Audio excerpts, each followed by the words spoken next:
예, 지난 시간에 저희가 여러분들과 같이 살펴본 내용은 이제 확률 변수에 대해서 살펴보았어요. 예, 확률 변수라고 하는 거는 표본 공간이 있습니다. 그렇죠? 표본 공간의 각 원소에다가 원소를 특정한 어떤 실수로 변환해주는 그런 어떤 함수를 확률 변수로서 정의를 했습니다.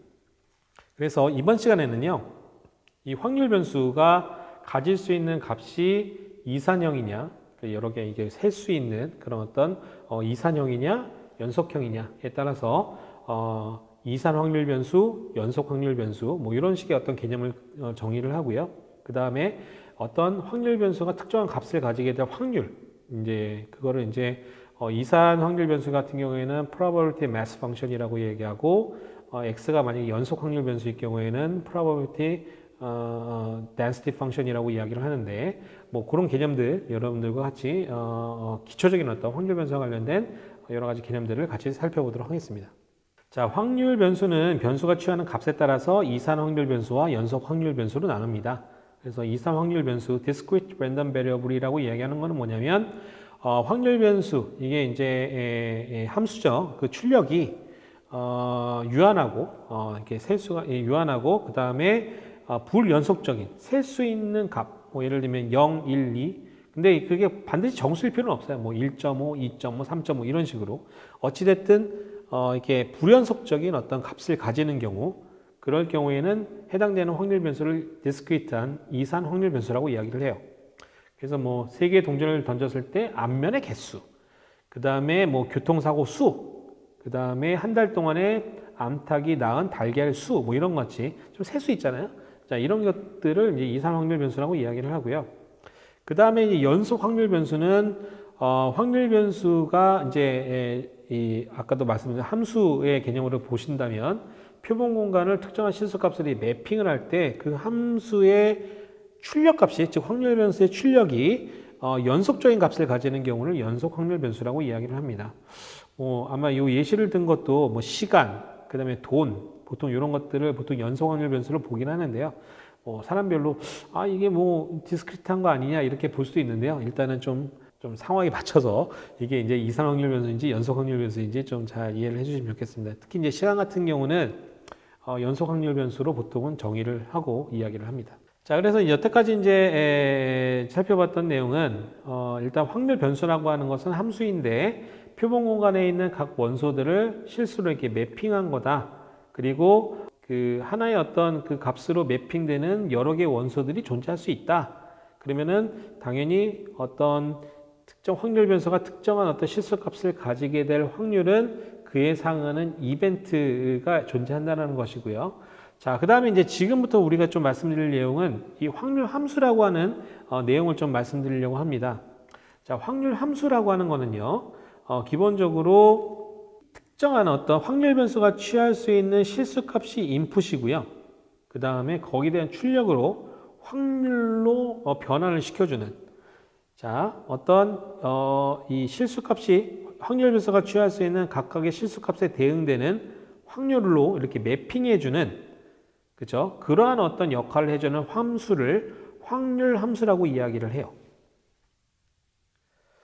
자, 그래서 한번 개념적으로 살펴볼게요. 동전을 2개를 던졌을 때, 동전을 2개 던질 수 있는 그런 어떤, 좀 이게 샘플 스페이스가 이제 여기는 사건이라고 정의했는데, 사건이 아니라, 표본 공간이죠. 예, 표본 공간이고요. 표본 공간이 이렇게 쫙 주어져 있습니다. 표본 공간이 이렇게 쫙 주어져 있고요. 각각의 표본 공간에 대해서, 자, 우리가 예를 들면 확률 변수를 정의를 합니다. 그래서 여기서 이제 여기서 이제 확률 변수를 어떻게 정의했냐면, 자, 보시는 바와 같이 x를 2개 동전을 던졌을 때 앞면이 나온 수로 정의를 했습니다. 자, 그러면 각각의 어떤 확률 변수라고 하는 것은 표본 공간에 있는 각 원소들을 특정한 어떤 그 실수값으로 매핑을 해야 되는데 어떤 규칙이 있어야 되겠죠. 자, 얘 같은 경우에는 얘는 2로 매핑이 되겠죠. 얘는 1로 매핑이 될 것이고, 얘는 1로 매핑이 될 것이고, 얘는 0으로 매핑이 될 것입니다. 그래서 자, 이와 같이 얘가 이제 도메인이고 얘가 치역인 어떤 이런 상황에서 이렇게 매핑이 될 겁니다. 이렇게 매핑을 시켜줍니다. 그런 역할을 해주는 어떤 변수가 확률 변수가 되는 거죠. 그래서 확률 변수 요런 어떤 시행에 따른 표본관에서 정의된 확률 변수 x는 x가 가질 수 있는 값은 0, 1, 2가 됩니다. 자, 그랬을 때 자, 확률 변수가 발생하게 될 어떤 확률 값으로 매핑해 주는 함수를 뭐라고 정의를 했냐면 확률 함수로서 정의를 했어요. 그래서 확률 함수는 자, x가 2라고 하는 상황이 발생하게 될 확률. 자, 얘를 뭘로 매핑하게 되냐면 얘는 지금 여기 예시를 보시면 4분의 1로 매핑했어요. 그럼 이것도 당연히 이제 함수기 때문에 어떤 규칙이 있어야 되겠죠. 왜 얘를 4분의 1로 받느냐? 자, 만약에 각각의 표본 공간에서 각각의 원소가 발생하게 될 확률을 다 이제 4분의 1이라고 한번 가정을 한번 해볼게요. 자, 이런 상황에서 x가 2라는 값을 가지게 될 확률은 뭐와 같을까요?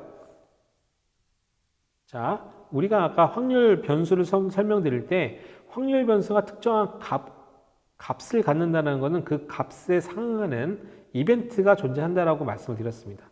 즉 x가 2라고 하는 어떤 값을 가지게 될 확률은 x가 2라고 하는 값에 상응하는 이벤트가 있습니다. 얘는 뭐죠? HH가 될 겁니다. HH. 그렇죠? 자, 2라고 하는 값은 HH가 대응이 된 겁니다. 자, 그렇기 때문에 HH가 발생하게 될 확률은 뭐죠? 예, 맞습니다. 4분의 1이죠. 그래서 자, x가 2라고 하는 어떤 x가 2일 때 요게 입력이죠. 그 출력으로 나오는 게 4분의 1. 요걸 이제 매핑을 해주는 이런 함수를 확률 함수라고 말씀드릴 수가 있어요. 자, 또 다른 예시로 만약에 x가 1이다. 자, x가 1이라는 어떤 1이라는 값을 가지게 될 확률은 x가 1에 상응하는 이벤트는 HH와 HT와 TH입니다. 즉 HT, TH라고 하는 이벤트가 x가 1이라고 하는 값에 상응하는 그런 어떤 사건, 이벤트가 되고요. 자, 얘의 확률은 어떻게 되죠? HT의 확률 더하기 TH의 확률입니다. 그럼 각각의 확률은 다 4분의 1, 4분의 1이기 때문에 얘는 2분의 1이 되죠. 그래서 얘는 2분의 1로 매핑이 되고요. 자, x가 0일 확률은 TT가 발생한 확률이기 때문에 얘는 다시 4분의 1이 됩니다. 그렇기 때문에 확률 함수라는 것을 다음과 같이 정의를 할 수가 있어요. 자, 각각 x가 가질 수 있는 모든 값에 대해서 그 값을 어떤 확률로서 매핑한 함수를 확률 함수다라고 이야기를 합니다. 그래서 이제 다음과 같이 정의를 한번 해봤습니다. 이제 똑같은 얘기를 다시 한번 좀 반복을 하는 건데 이제 여러 가지 예시를 가지고 좀 설명을 드리려고 하는 거예요.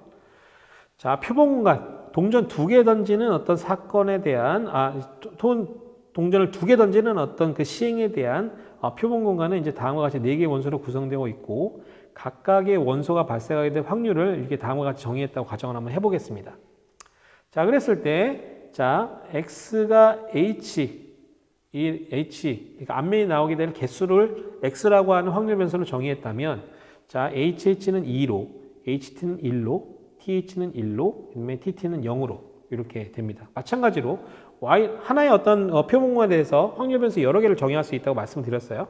그래서 y라고 하는 확률 변수를 다음과 같이 t의 개수로 정의를 했다면 자, 얘는 0으로 매핑이 될 것이고 얘는 1로 매핑이 될 것이고 얘는 1로 매핑이 될 것이고 TT는 2로 매핑이 될 겁니다. 자, 따라서 x가 가질 수 있는 값은 0, 1, 2고요. 그러면 각각의 값에 대응되는 이런 어떤 사건들이 정의를 할 수가 있습니다. y도 마찬가지죠. y도 0일, y가 0일, 0은 HH로 구성되어 있는 이런 어떤 원소, 이런 HH라는 원소로 구성된 어떤 사건이 될 것이고 y가 1인 경우에 대응되는 사건이 이거고 y가 2라고 하는 값에 대응되는 사건은 TT라고 하는 어떤 원소 하나로 구성되어 있는 사건이 됩니다.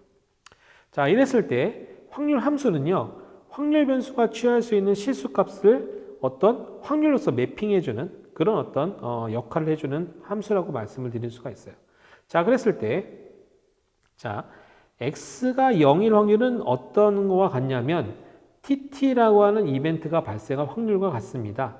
자, x가 0일 확률은 그에 대응되는 사건이 발생할 확률과 같고 TT가 발생할 확률은 5분의 1이기 때문에 얘는 5분의 1로 매핑이 되죠. 그 다음에 x가 1일 확률은 요 대응되는 사건인 HT 혹은 TH 이 두 개의 원소로 구성되는 사건이 발생할 확률과 같고 이거는 5분의 1 더하기 5분의 1이 돼서 5분의 2로 매핑이 됩니다.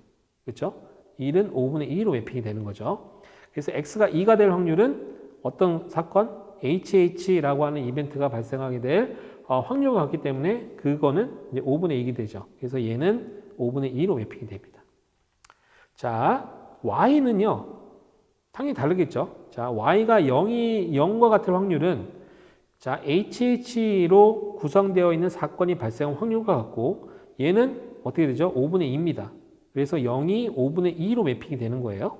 그 다음에 Y가 1일 확률은 요 사건이 HT 혹은 TH 이 두 개의 원소로 구성되어 있는 사건이 발생한 확률과 같고 그러면은 각각의 원소가 발생한 확률은 합으로 정의되기 때문에 5분의 1 더하기 5분의 1 그래서 얘는 5분의 2로 매핑이 되죠. 자, TT, Y가 2일 확률은 TT라고 하는 이벤트가 발생할 확률입니다. 얘는 5분의 1이기 때문에 얘는 5분의 1로 매핑이 되죠. 자, 그래서 우리가 표본 공간이 주어지고 각각의 원소가 발생할 확률이 주어지게 되면 그 표본 공간에서 여러분들이 정의한 어떤 확률 변수, 확률 변수에 따라서 확률 함수는 각 확률 변수에 대응되는 사건이 발생한 확률로서 우리가 계산할 수가 있다라는 점을 이 슬라이드를 통해서 좀 설명을 드리고자 했습니다. 자, 확률 변수의 함수도 확률 변수예요. 자, 그래서 여러분들이 이제 나중에 이제 확률 변수들을 합한다든지, 뭐 확률 변수에다가 제곱을 한다든지, 뭐 이런 어떤 연산들을 뭐 두 개의 어떤 확률 변수를 더하고 뭐 빼고 뭐 이런 이런 어떤 상황들이 발생하게 되는데요. 자, 그런 어떤 연산을 했을 때 확률 변수들의 함수도 확률 변수다라는 좀 개념을 가지실 필요가 있습니다. 자, 보시는 바와 같이 x, y, 뭐 동일한 어떤 x 값과 동일한 어떤 확률 변수 값과 그에 대한 확률 함수 값을 가지고 있는 두 개의 확률 변수 x, y를 한번 정의를 한번 해보겠습니다. 자, 이랬을 때, 자, 예를 들면 2x 더하기 1이라고 하는 2x 더하기 1을 y라고 하는 확률 변수로 정의를 했어요. 자, 얘는 어떻게 될까요? 자, x가 가질 수 있는 값이 x가 마이너스 1일 때 y 값은 마이너스 2 더하기 1이니까 마이너스 1이죠. 그렇죠? 근데 x가 0일 때는 어떻게 될까요? y는 1입니다. 그 다음에 x가 1일 때는 y 값이 뭐가 되죠? 3이 됩니다. 자, 그러면 한번 생각해 볼게요. 당연히 확률 변수가 정의되면 그에 따른 확률 함수도 같이 정의를 할 수가 있어야 돼요. 자, 그러면 y가 마이너스 1일 확률은 뭘까요? 맞습니다. y가 마이너스 1일 때 언제 y가 마이너스 1이 나오나요? 예, 맞습니다. x가 마이너스 1일 때 y가 마이너스 1이라는 값을 얻습니다. 결국은 y가 마이너스 1일 확률은 맞습니다. x가 마이너스 1일 확률과 같고 그렇기 때문에 얘는 4분의 1이 되는 거죠. 자, 그 다음에 y가 1일 확률은 언제 y가 1이 나오나요? 맞습니다. x가 0일 때 y가 1이 나오죠. 즉 y가 1일 확률은 x가 0일 확률과 같고 얘도 2분의 1이 되는 거죠. 그 다음에 y가 3일 확률은 x가 1일 확률과 같기 때문에 얘도 4분의 1과 같습니다. 자, 그 다음에 z는 x제곱. 자, 이렇게 되면 뭐가 될까요? 자, 마이너스 1일 때도 1이 나오고요. 1일 때도 1이 나옵니다. z값이. 그 다음에 0일 때 0이 되죠.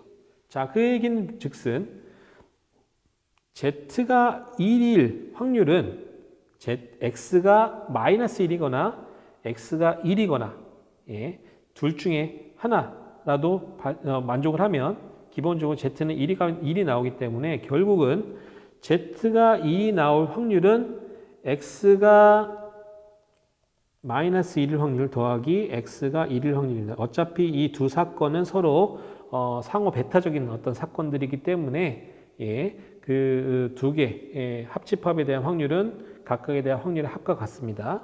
자, 그렇기 때문에 얘는 4분의 1 더하기 4분의 1이니까 2분의 1이 되겠죠.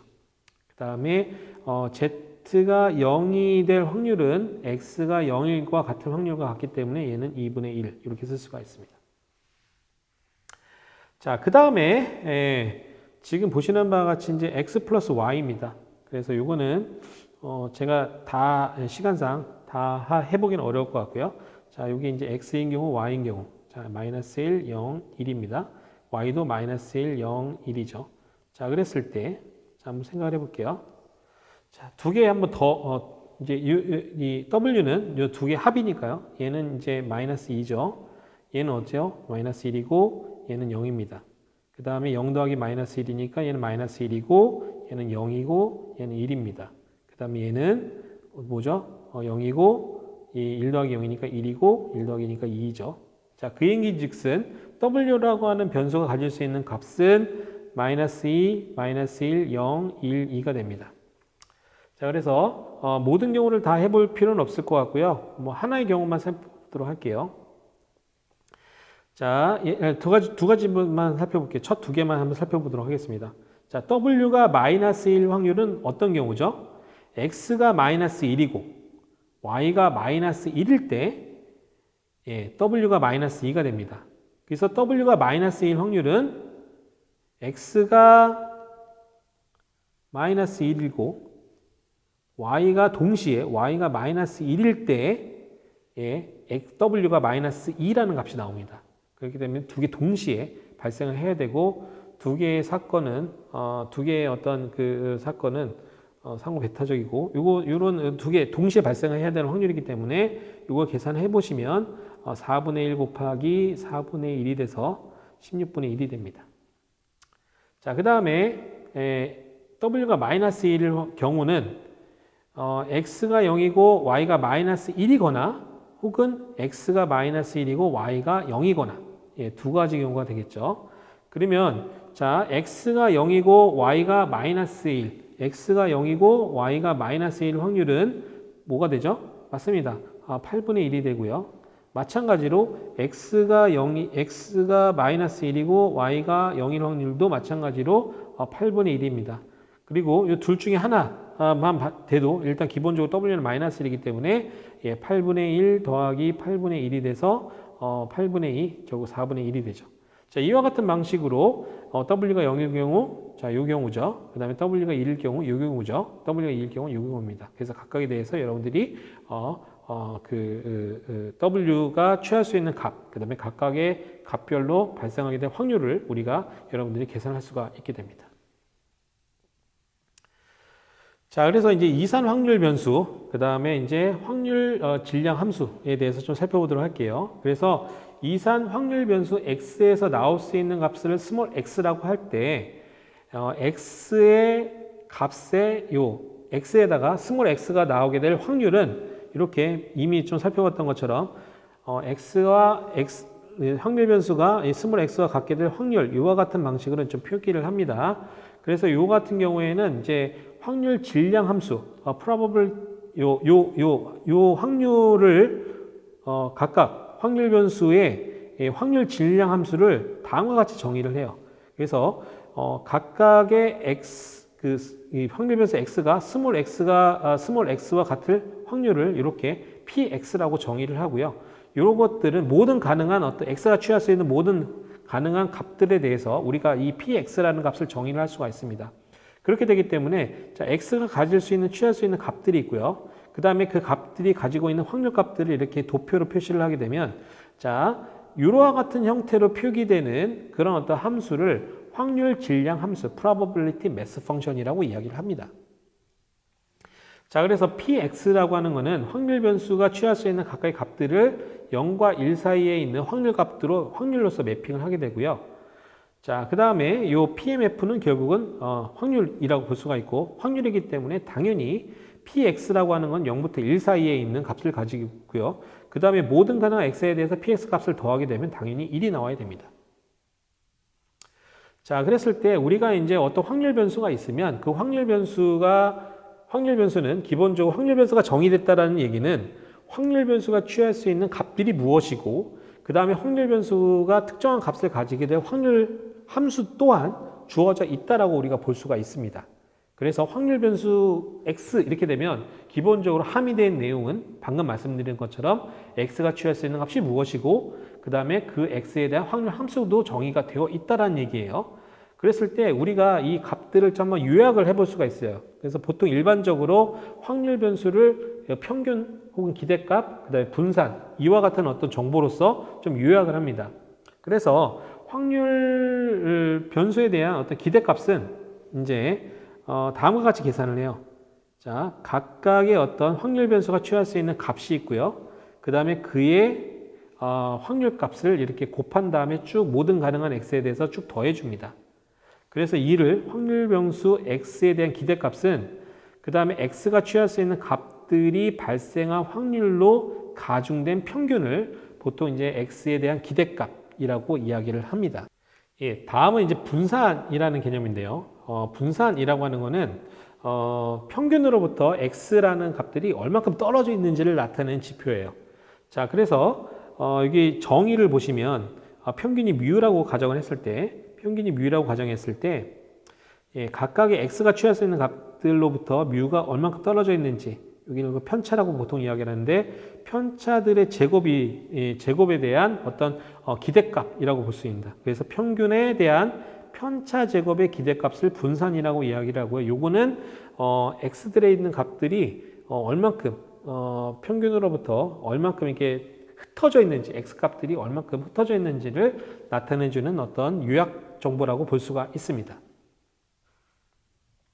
그래서 이제 이 평균과 분산에 대한 성질을 좀 살펴보면, 만약에 확률 변수가 그냥 상수다, 특정 하나의 값을 가지고 그게 발생한 확률은 당연히 1이 되겠죠. x가 취할 수 있는 값이 하나밖에 없으면. 그럴 경우에 이 평균은 당연히 그 값과 같고요. 원래 상수값과 같고요. 그 다음에 ax 더하기 b, 얘도 이제 어차피 확률 변수가 되고요. 얘에 대한 기대값은 x에 대한 기대값에다가 a를 곱한 다음에 b를 더한 것과 같습니다. 예, 어떤 선형성을 가진다는 얘기고요. 그 다음에 분산이라고 하는 것은 편차의 제곱에 대한 기대값이기 때문에 당연히 0보다 크거나 같고, 상수 하나로만 구성되어 있는 경우에 편차라는 것이 존재하지 않기 때문에 이 경우에 일단 분산은 0이 됩니다. 그 다음에 ax 더하기 b인데요. 자, ax 더하기 b라고 하는 건 x가 취할 수 있는 값에다가 a배를 한 다음에 b만큼을 일괄적으로 다 더해준 겁니다. 자, 그렇게 되기 때문에 기본적으로 분산이라고 하는 정보는 평균으로부터 각각 x들이라는 값이 얼마큼 떨어져 있는지를 나타내는 건데, 생각을 해보시면 각각에다가 얼마큼 값을 더해주는 것들은 기본적으로 평균으로부터 얼마큼 x들이 있는 값들이 이 편차가 흩어져 있는지에 영향을 당연히 주지 않습니다. 당연히 반면에 이 a, x라고 하는 값에다가 얼마큼 곱해지는지는 당연히 영향을 주겠죠. 예를 들면 x라는 게 뭐 0, 마이너스 1, 마이너스 2, 마이너스 1, 마이너스 1, 0, 1이라고 하는 값을 가진다고 했을 때, 예를 들면 이 x는 어떻게 되죠? 마이너스 2, 0, 2가 됩니다. 예, 보시는 바와 같이 어떠한 x라는 거에다가 어떠한 상수를 곱해주냐에 따라서 얘는 1부터 마이너스 1 사이의 값을 갖는데 x는, 이 x는 2부터 마이너스 2의 사이의 값을 가집니다. 그 얘기는 뭐죠? 이게 좀 평균으로부터 좀 멀어지게 되는 것이죠. 그렇기 때문에 이 분산은 당연히 얼만큼 곱해지는지, x라는 변수에다 얼만큼 곱해지는지에 당연히 영향을 받고요. 그게 a제곱의 x의 어떤 분산의 곱과 같게 됩니다. 그래서 이 제곱만큼, 왜냐면 편차 제곱에 대한 기대값이기 때문에 당연히 이제 제곱만큼의 어떤 영향을 주게 됩니다. 그 다음에 이제 확률 변수가 이제 연속형인 경우에는 이제 좀 이산 확률 변수와는 조금 더 다음과 같은 차이가 있는데요. 합은 이 디스크리트한 어떤 값을 가지는 것이 아니기 때문에 이렇게 적분으로서 우리가 표현을 하고요. 그 다음에 우리가 이제 그 연속 확률 변수 같은 경우에는 연속적인 값의 범위를 가지고 우리가 확률 값을 표현을 합니다. 그래서 이제 뭐 x가 뭐 이렇게 어떤 범위의 값을 가지게 된다라고 볼 수가 있고요. 연속 확률 변수의 예시로는 뭐 수입, 돈, 그다음에 키, 그다음에 어떤 계속 연속적으로 변하는 어떤 값들, 이런 것들을 보통 이제 연속 확률 변수의 예시로서 우리가 볼 수가 있습니다. 그래서 연속 확률 변수에 대한 어떤 확률 함수를 우리가 확률 밀도 함수라고 이야기를 하고요. x 값이 연속되기 때문에 확률 함수 또한 이렇게 연속된 어떤 함수 형태로 표현이 됩니다. 자, 그래서 이산 확률 변수에 대해서 이산 확률 변수에 대해서 확률 함수를 확률 질량 함수로서 정의를 했고요. 자, 예를 들면 어떤 x라고 하는 확률 변수가 a와 b 사이에 들어갈 확률은 요 a와 b 사이에 들어가는 x들의 값, 예를 들면 x들의 값이 예를 들면 뭐 마이너스 1, 마이너스 2, 마이너스 1, 0, 1, 2라고 했을 때 예를 들면 x가 마이너스 1.5부터 1.5 사이에 들어갈 확률은 요 범위에 들어가 있는 x들의 값은 마이너스 1, 0, 1이 되기 때문에 지금 x가 마이너스 1일 확률 더하기 x가 0일 확률 더하기 x가 1일 확률과 같이 정의가 됩니다. 자, 이렇게 디스크리트한 경우는 그런데요. 연속 확률 변수에 대한 어떤 이런 범위 내에 들어갈 확률은 이런 확률 밀도 함수가 주어져 있고요. 그 다음에 a서부터 b 사이에 들어가게 될 요 적분값, 요 범위에 있는 어떤 이 넓이가 결국은 요 x가 a서부터 b 사이에 들어갈 어떤 확률로서 우리가 표현을 합니다. 이때 요 fx가 뭐다? 확률 밀도 함수다라고 저희는 이야기를 합니다. 자, 확률 밀도 함수 fx는 다음과 같은 특징을 가집니다. 그래서 요거 fx는 0보다 당연히 크거나 같고요. 그 다음에 x가 취할 수 있는 값은 연속형인데 뭐 일단 마이너스 무한대부터 무한대죠. 무한대에 들어가는 그런 어떤 상황에서는 fx를 마이너스 무한대부터 무한대까지 적분을 하게 되면 당연히 1이 나와야 됩니다. 그 다음에 여기서 연속 확률 변수의 특징이 뭐냐면, 자, 확률 변수가 특정한 값과 같을 확률은 이거는 이제 적분의 정의에 따라서 어떤 같은 값에 대해서 연속 함수를 이렇게 같은 값으로 적분했을 때는 항상 0이 나옵니다. 예. 그렇기 때문에 어떤 연속 확률 변수가 특정한 값과 같을 확률은 0이고요. 그렇기 때문에 지금 보시는 바와 같이 x가 a서부터 b에 들어갈 어떤 범위에 들어갈 확률은 양 끝이 포함되든지 포함되지 않든지 상관없이 그 범위 내에 들어갈 확률은 다 같습니다. 그래서 연속 확률 변수에서의 확률이 한 점이 아니라 면적으로서 표현이 된다라는 점 기억을 해주시면 좋겠습니다. 그 다음에 이제 연속 확률 변수 같은 경우에 이제 Cumulative Density Function이라고 하는 CDF라고 하는 함수가 정의가 됩니다. CDF라고 하는 함수의 정의는 기본적으로 확률 변수 x가 스몰 x보다 작거나 같은 확률로서 정의가 되고요. 확률 밀도 함수 기준으로 봤을 때는 어떤 특정한 x값보다 요 아래쪽에 작거나 같은 범위에 해당되는 요 확률 밀도 함수의 요 아래쪽에 해당되는 적분값, 면적이 결국은 누적 밀도 함수로 정의가 됩니다.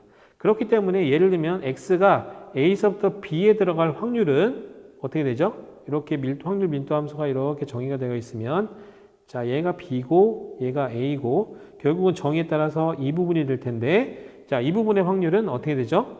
자, f의 b, 즉 f의 b는 자, 이 부분이 될 것이고요. f의 b에서 뭘 빼야 됩니까?